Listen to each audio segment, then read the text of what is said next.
This is Tom Duty, middle-aged American, living in New Jersey near the Lincoln Tunnel. If you were to visit my website, you would type Howdy Doody into Google. You'll find the correct spelling of the famous puppet. You then combine Tom Duty and a Google search from my site.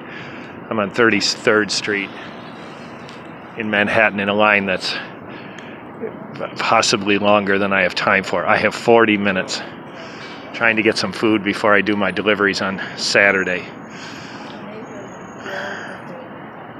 Purpose of this video is to introduce this face mask, and before I describe the features of this, I got to describe the problems. Anyone who does outside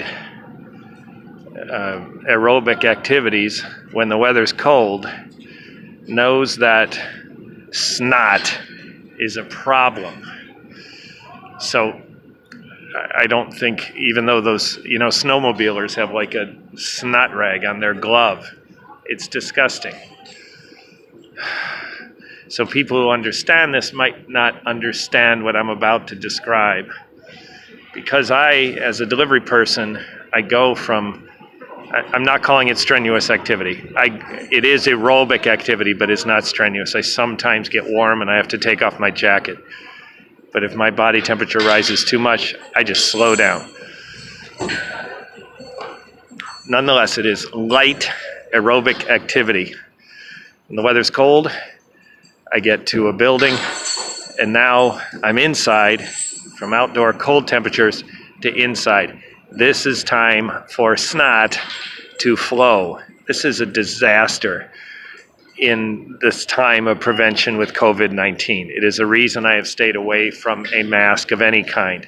This idea that I'm going to buy a $1 a piece mask and essentially throw it away every time I end up using it as a snot rag is not a reasonable solution. So that's problem number one.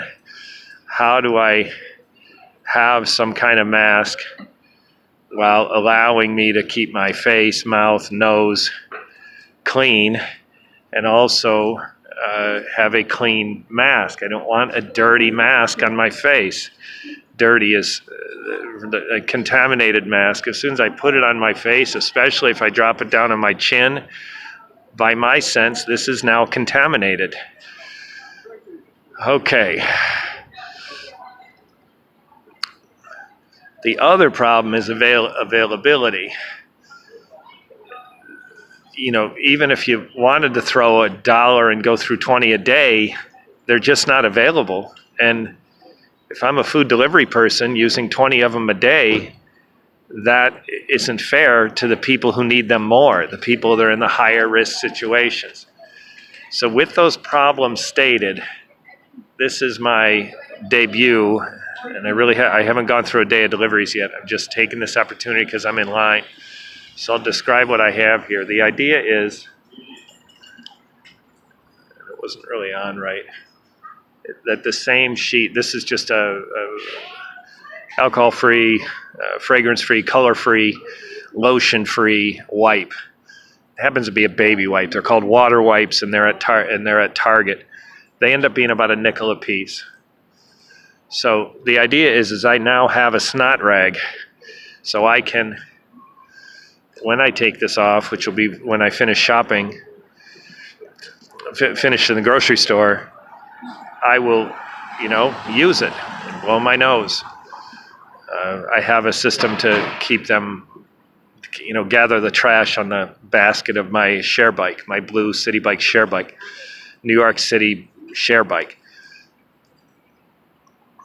So this is the and the other thing that I've convinced myself I don't need a mask because I've been convinced that I don't need a mask. Well, now that advice is changing, and this supermarket that I'm waiting to visit is called H Mart, and it's Korean, and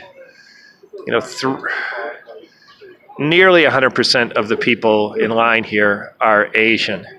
Like very simply stated, I can see over the top of everyone's head. And all I see is black hair and maybe some dyed black hair. So in there, the workers who are Latino and Korean plus all the customers who are Asian and probably mostly Korean, everybody wears a mask. So this this is what put a little pressure on me. I felt irresponsible talking to people with masks in a relatively cramped grocery store when I didn't have a mask. So all of a sudden this advice that said we don't need them, an environment that says I really should have them, and now the advice is flipping that says we need them has put me in this situation. So this is held on, this is just a piece of plastic, and this is more plastic. This is a custom molded high density polyethylene plastic. This is could be from common milk bottles, gallon jug of milk. This happens to be from the Chinese restaurant that they receive oil in the cooking oil. So this, and I'm not going to do it now, just tears away. I could literally, a gentle tug, and this would just pop off my face. And then this thing drops on my neck. So anyways, today's a debut. I'll probably do another one of these. I think it's going to work though, and I would predict that I'll use it tomorrow. This has been Tom Duty, middle-aged American living in New Jersey near the Lincoln Tunnel. If you were to visit my website, you would type Howdy Doody into Google. You'll find the correct spelling of the famous puppet. You then combine Tom Duty in a Google search from my site. Thank you for listening. Have a good day, good evening, a restful night's sleep. Ciao.